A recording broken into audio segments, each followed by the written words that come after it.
照顾我的保镖好像发现我痊愈了，妄想图谋不轨。他会在照顾我衣食住行的同时喊我宝宝，搔首弄姿。我每次都心脏狂跳，却假装像以前一样什么都听不见也看不见。直到几天后，他赤裸着上半身从浴室出来，对着我戴上胸链，用他那性感的嗓音看着我问：宝宝，我好不好看？正不正点？我狂咽口水，无意识的点头回应：好看，正点。糟糕，被他发现了。失明外加失聪后，我脾气变得很暴躁，不仅拒绝任何社交，不许任何人探望，还动不动就把家里搞得一团糟。我妈为了躲清静，特意给我雇了个保镖，她需要在我出去的半年时间照顾我的衣食住行。临走时，我妈特意在我手上写了一段话：我的大小姐，这次的保镖叫沈墨，男的，1米88，脸帅得像明星，还有8块腹肌，可要对人家温柔一点哦。我撇撇嘴收回手，不以为然。几千块雇来的保镖能有这水平？刚开始一切都很正常，基于我又聋又瞎，我根本没跟他有除了1日3餐外的交流。他每天都会做可口的饭菜，小口小口的喂我吃。直到前几天，我发现一直失聪的我能听到了，正准备摸索到客厅，把这个好消息告诉他时，一只手稳稳地扶住了我。同时，我听到了一个好听的声音响在耳畔：宝宝为什么这么好看？连跌跌撞撞走路的样子都这么迷人，好想把宝宝搂在怀里，每天都做他可爱的小脸。宝宝睡觉的时候都不好好盖被子，害我每天晚上醒来好几遍起来盖。宝宝知不知道昨晚上睡觉不老实？难道就不怕被我看光光？我原本满腔的欣喜一瞬间荡然无存。如果有镜子，如果可以看到，我的脸上一定写满了惊恐。但很快意识到，一定不能让他发现我能听到了。哪怕听到这些时，我想狠狠地扇他一巴掌。可现在孤男寡女，我能听见也看不见，且男女实力悬殊，我决定继续伪装下去。下一秒，他干燥温暖的手抓住了我的手，在我掌心写下几个字：怎么啦？嘴上却说：小嘴巴嘟起来，可爱，想亲。我强装镇定，在他手上写：没什么，刚才不小心摸到一个毛茸茸的东西，想着兴许是猫，刚才又后知后觉，万一是老鼠怎么办？你快去帮我看看。抓着我的手松开，我听到脚步声走向卧室，随后又出来，最后重新抓住我的手。看了没有？你要是害怕，我晚上陪你睡。最后又像是想起来什么似的，在我手掌上补充：别误会，我打地铺。我点点头表示了然。那个好听的声音又开始抱怨：伤心，要是能和宝宝躺在一张床上就好了。这天晚上，为了避免走光，我睡觉的时候特意把自己盖得严实了一些。接下来的日子，我每天都能听到他逼逼叨叨，比如说：宝宝的皮肤好白，像个瓷娃娃一样；宝宝好香好软，只可惜上次差点被绊倒，我只抱了一次，而且时间又短，好想一直抱宝宝在怀里。撅着小嘴，难道是欠亲了？好在除了口嗨，并没有任何愉悦的行为。即便偶尔不小心被家里的东西差点绊倒，他的拥抱也是绅士抱，加上做饭好吃，体贴周到，我也就随他在我耳边叨叨了。至少能听到有人跟我聊天，听我使唤，似乎也不赖。我开始习惯身边有这么一个碎嘴的人。医生说我有痊愈的可能，现在我恢复了听力，相信只要乖乖按时吃药，配合训练，重见天日也指日可待。可我没想到这一天会来得这么快。这天我一觉睡醒，就看到了坐在我床前，目测1米88，腿长脸好看的帅哥。最要命的是，他居然赤裸着上半身。我一眼就看到了他那8块腹肌，暗暗吞了吞口水。我妈承不我妻，果然是人间极品。我一时慌了神，坐直了身子没敢动，但很快就意识到时机不对，我还不能在这个时候暴露我复明的消息。于是我依旧假装什么也看不见，伸手开始摸四周。似乎是见我醒来，沈墨立马站起来将我扶住，而我却一不小心按在了他的胸肌上。滚烫的触感从指尖传至心脏，再传到我的脸颊。我快速缩回手，却看到了他嘴角上扬的一幕。接着便是他在我手上写下一段话：醒了，早餐准备好了，既然醒了，我带你去洗漱，然后吃早餐。我一阵无语，谁家好人不穿衣服，光着身子就把早餐都做好了？对着帅哥吃早餐，我真正体会到了什么叫秀色可餐。胃口不错，早餐全都吃光了。然而沈墨不仅不吃，还坐在对面盯着我。胸肌好不好看？要是宝宝能看到就好了，一定喜欢，毕竟我是特意为宝宝练出来的。宝宝这么美，又只跟我一起生活，想想就幸福满满。记住，宝宝你只属于我一个。最后的话越说越离谱，越说我越扛不住，只能借口吃饱了，摸索着回到房间。谁知一觉惊醒，睁开眼便看到沈墨赤裸着上半身出现在我面前。看样子是刚洗完澡，精壮的上半身还有没有擦干的水珠。此刻只身围着浴巾，大摇大摆地走到我面前。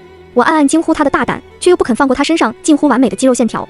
更不得了的是，这次除了穿着清凉露骨，他还面朝着我戴上胸链，用他那性感的嗓音朝着我的方向问：特意为你准备的，好不好看？正不正点？我看得意乱情迷，忍不住狂咽口水。在听到他的询问后，竟无意识地点头回应了：好看，正点。话音刚落，我已经屏住呼吸，紧紧地攥起拳头。糟糕，被他发现了。原本大胆展示自己的沈墨也像想起来什么似的，他呼吸急促，死死地盯着我，一瞬间瞳孔紧缩，就连脸颊都红到了脖子根。而后磕磕绊绊问：我不是，你能看到了？讲真的，突然暴露，我比他还紧张。我很快放平心态，假装目中无物，自顾自地笑了一下。没想到睡个觉还能梦见帅哥。说完这话，我又不忘了捂住嘴，继续自言自语。幸亏那个保镖沈墨不在身边，要不然被他听到肯定会笑话我。或许是我演技精湛，沈墨原本局促的一张帅脸瞬间在这时候又恢复原来的神情。他认真地看着我，噗嗤笑出声。原来宝宝是做梦了，我还以为是看到我了。随后拍了拍胸口，幸好没有被发现。宝宝梦到了别人，有点小伤心。等宝宝能看到以后，肯定天天梦到的都是我。这一刻，我激动得想落泪。太难了，我真的是太难了。再跟沈墨待下去，恐怕以后我都能直接出道，夺影后桂冠了。就在我飙完演技，以为万事大吉的时候，门口突然传来一个机械女声：已开锁。我一愣，难道我妈回来了？沈墨也在这时候蹙起眉头，他并没有在注意我这边，意识到什么之后，快速穿上白色 T 恤，大步朝着客厅走去。我并没有出去，而是端坐在床沿上。房门大开，从我这个方向恰好能看到进来的人到底是谁。令我没想到的是，进门的是我男朋友陈慕年。对了，恋爱期间我有告诉过他我家门的密码。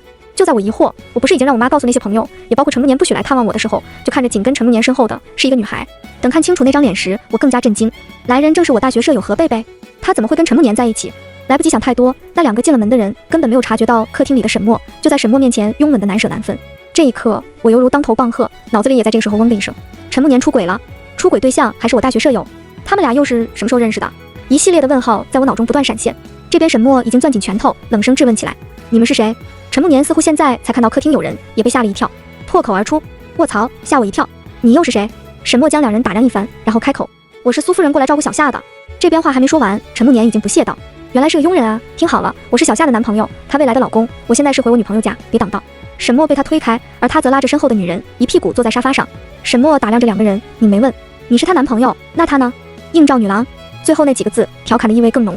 何贝贝的脸色瞬间变得难看起来，继而抱着陈慕年的胳膊小声撒娇：“阿年，你看他嘛，居然骂我！”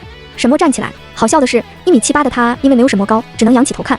你一个破保姆，嘴巴给我放干净点，要不然我跟肖阿姨举报，说你照顾不周，让他开除你。沈墨抿着唇，死死地盯着他。就在我以为沈墨会妥协的时候，他居然直接拽着陈慕年的胳膊，把他往外推。出去！小夏之前有说过，不许任何人探望，识相的话赶紧滚。陈慕年当然不愿意离开了，即便被推搡着，也不忘了冲我的方向大喊：“小夏，苏玉夏，你看看你家雇来的狗，居然赶我出去！你让开，要赶也不是你，你问问小夏愿不愿意让我留在这里。”陈慕年厚颜无耻，我佩服得五体投地。眼看沈墨看向我，我再次装出一副看不见也听不见的模样。陈慕年趁着沈墨没有抓住他，瞬间跑到我房间，试图拉住我的手。我不动声色地躲开，只让他碰到我的裙摆。谁？我皱着眉头抱怨：“好臭！”陈慕年翻了个白眼，用手在我眼前挥了挥，低声冷嗤一句：“还真是又聋又瞎，鼻子倒挺灵敏，跟狗一样。”说着又要来抓我的手。就在他即将碰到我的时候，沈墨及时推开他，抓住了我的手。我来问，没有被脏玩意碰到，我很庆幸。接着沈墨温暖的手指开始在我掌心写字。陈慕年来了，他说想留下来看看你。我想知道他带着何贝贝来我家目的是什么，所以点点头，然后开口：“陈慕年，我之前就跟我妈说过，让你们都不要来探望我，但今天你来就来了，仅此一次，我可以允许你留下，但请不要打搅到我。我更想说的是，别用你的脏手碰我。”我看到沈墨的眼睛瞬间泛红，但他还是克制住了，冷冰冰丢下一句：“既然小夏都说你可以留下了，那你就留下吧。但是如果你敢打搅到小夏，我会立马把你丢出去。”陈慕年笑出声：“放心好了，我就看看，你不是保姆吗？我饿了，给我们煮饭吃。”沈墨冷声道：“想吃自己做，我只负责小夏和我的饮食。”说完回头看了我一眼，直接去了厨房。眼看沈墨去厨房，陈慕年立马不老实了，他一把拦住何贝贝的腰肢，将她抵在墙上激吻。我怒气翻涌，恨不得直接弄死这对狗男女。何贝贝被他吻得快喘不过气，得了间隙才打着嗓音问：“阿年你好坏，说的好地方就是这里，万一我俩这样被他发现了怎么办？”陈慕年还搂着何贝贝上下其手，油腻的开口：“怕什么？他又聋又瞎，看不见也听不见。你不觉得当着我女朋友的面更刺激吗？”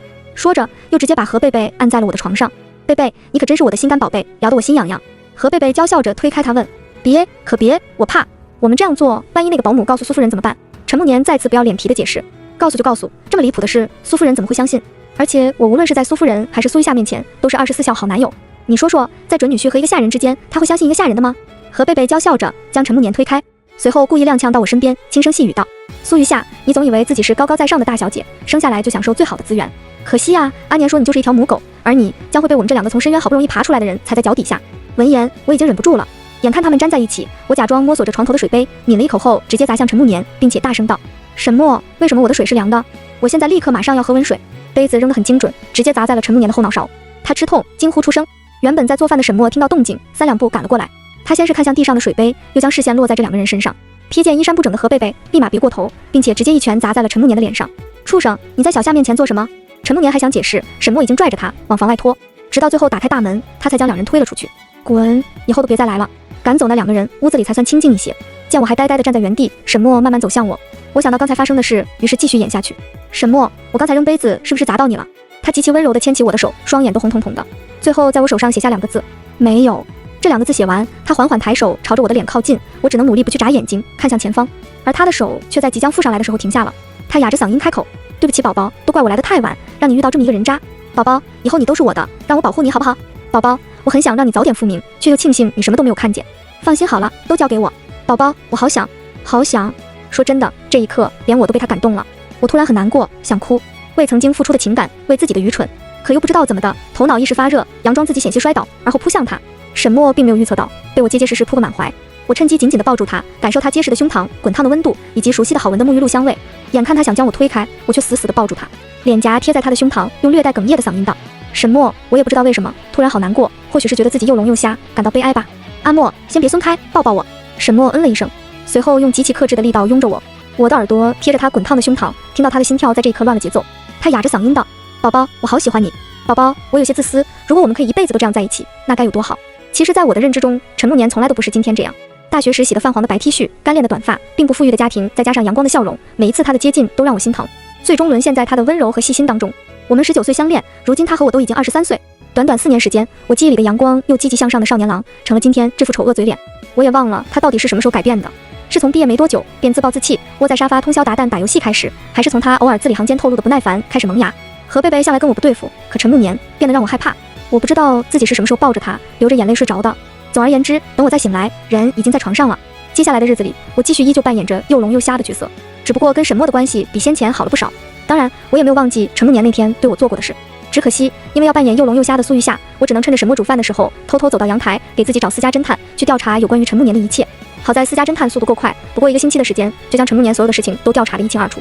原来他跟何贝贝是青梅竹马，只是10岁那年，何贝贝跟着外出打工的父母移居 C 市，两人便失去了联系。早在年幼时期，两个人就互生好感。后来再相逢，两人的思念更浓。如果不是我，他们早就光明正大的成了男女朋友关系。那时候他们在大学不期而遇，准备去找何贝贝的陈慕年，看到了打扮不俗的我，并且认出了我就是开学时被妈妈用豪车送来的苏家千金。于是陈慕年想到了一个绝妙的办法，勾搭上我这个千金大小姐，提供物质条件，背地里和何贝贝暗度陈仓。甚至这一举动还是何贝贝暗中出主意，从中撮合的。可即便如此，在看到陈慕年跟我高调恋爱后，何贝贝的妒忌心还是忍不住从心中滋长。也正是因为这样，跟我一个宿舍的他才处处刁难，各种看我不顺眼。我笑，这样一来，好似什么都解释得通了。自以为我的演技精湛，骗过了沈墨，却没想到陈慕年和何贝贝的演技更好。只有我这个大傻瓜被蒙在鼓里。既然了解到真相，我当然要开始准备反击了。扮演小龙虾的同时，我嘱咐沈墨，让他用我的手机给陈慕年打电话，约他过来。沈墨先是愣了愣，随后轻轻抓起我的手，在手上写下一句话：为什么？你不是不想见到他吗？而且上次他来这里看你，我倒是觉得并非真的来看你。我笑了笑，做出一副满是憧憬的模样道：因为我想他了呀。原本拉着我手的沈墨一瞬间愣在原地，他呆呆地看着我，眼神里全是隐忍的痛苦。我甚至看到他别过头，偷偷抹了把眼泪，最后才在我手掌上写下一个字：好。见他去打电话，我开始有点不忍心，没想到这么大块头的沈墨居然还会被我弄哭。打完电话后，沈墨便开始在我面前发疯，他有些暴躁地将身上的白色 T 恤撕破，扔在地上，双目猩红地看着我：宝宝，你真的不喜欢我吗？宝宝，那个畜生有什么好的？我知道你喜欢身材好的，你看看我，不喜欢吗？我一颗心早就再次被他撩拨得疯狂乱跳，可面上却只能装出什么都看不见的样子。就在我以为他发疯就会离开的时候，沈墨却突然抓住了我的手，一点点朝着他小腹方向靠近。知道那是什么位置的我一阵惊慌，嗓音都带着颤抖：沈墨，你要做什么？沈墨红着眼眶笑，拉着我手的动作并没有停下来。从我的角度来看，刚好看到他上下翻滚的喉结，随后他沉声道：我想要你，宝宝，这个世界上我只想要和你在一起，没有任何人介入我们之间的那种。就在我担心他真的做出更疯狂的举动时，沈墨却将我的手放在了他腹肌的位置，随后在我手掌上写：感受到了吗？我力气很大，如果有人欺负你，我有能力保护。我心有余悸，赶紧把手抽回，点点头道：好，谢谢你，沈墨。谁知他又叨叨起来：可恶，为什么不是叫我老公？虽说沈墨打电话的语气很不善，但陈慕年还是兴高采烈的来了。这一次他没有再带上何贝贝，而是单枪匹马。吩咐沈墨做饭的时候，陈慕年被我喊进了卧室。我假装看向他不在的方向，问了句：阿年，我现在又聋又瞎，医生说我有可能这辈子都痊愈不了，这样的我你还喜欢吗？陈慕年讥讽地笑了笑，然后拉着我的手贴在他胸口，嘴上却说着鄙夷的话：喜欢。你也说了，又聋又瞎，跟你在一起的每一天我都觉得恶心。如果不是你千金大小姐的身份，你以为我会低声下气的讨好你？现在终于我发泄的时候了。苏雨夏，你听着，我喜欢你，喜欢到巴不得你去死，到时候你苏家的一切不都是我的了？我忍着怒意，假装满脸笑容的去抚摸他的脸道：我也喜欢你，如果你不嫌弃，等我妈回来我们就结婚吧。陈慕年果然兴奋到手足无措，连表情管理都忘了做了，他激动地拉着我的手在上面写：好，我们结婚，放心，蜜月的时候我会给你还有你妈一份大礼。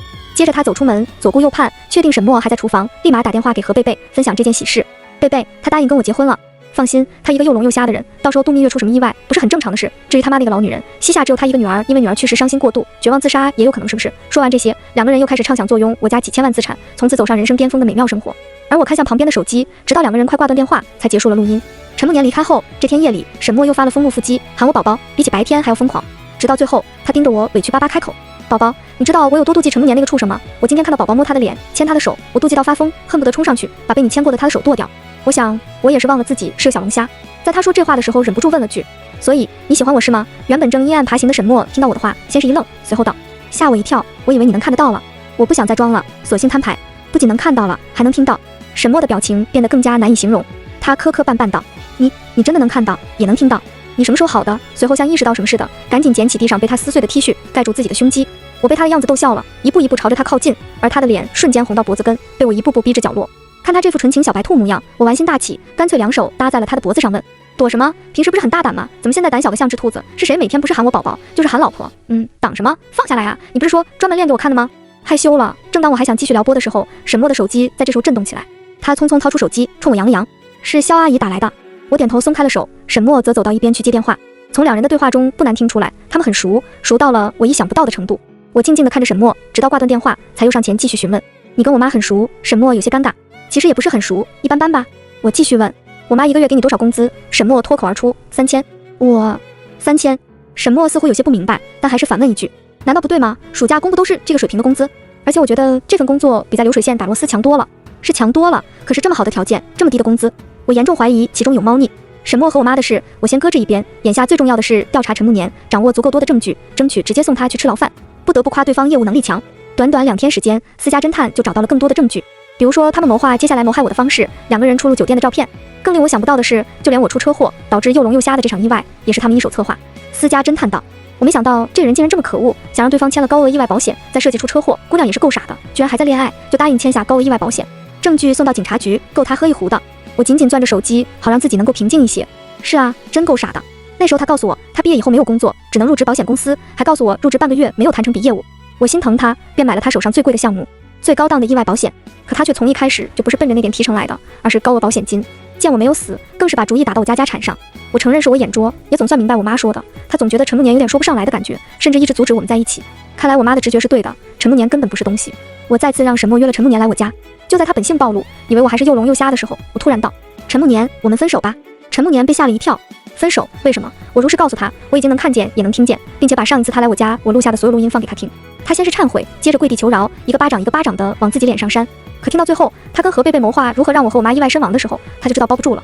随后一个箭步扑上来，想直接掐死我，可他却忘了我身边还有一个沈墨。沈墨一拳砸在他的腹部，陈慕年直接倒在地上，痛得身体都蜷成虾米状，似乎还觉得不解气。沈墨又对着他一顿胖揍，直到最后，沈墨看着我问，接下来该怎么处理？我扬扬手机道，证据我都准备的差不多了，接下来当然是要交给警察叔叔来处理了。得知我痊愈的消息，我妈火速从马尔代夫飞回来，看到我真的能看到也能听到，抱着我亲了好几口。而我也告诉了她我和陈慕年分手的事，并且把陈慕年的所作所为全都告诉了她。我妈气得破口大骂，眼泪抹了一把又一把，最后才认真的看着我，宝贝女儿，扔掉渣男不可惜，妈妈只是心疼你之前受的罪，好就好在你现在没事了。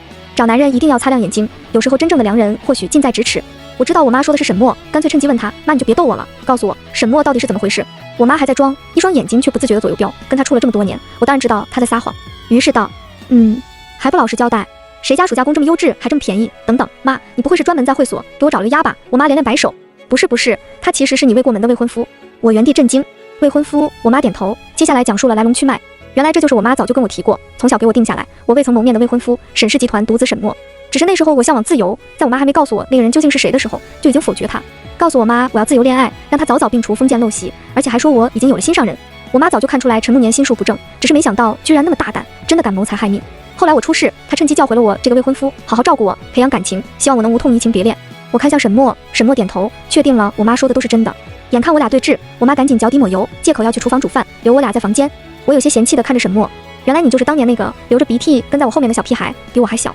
沈墨赶紧解释，你放心，虽然比你小，但也只是小了1岁。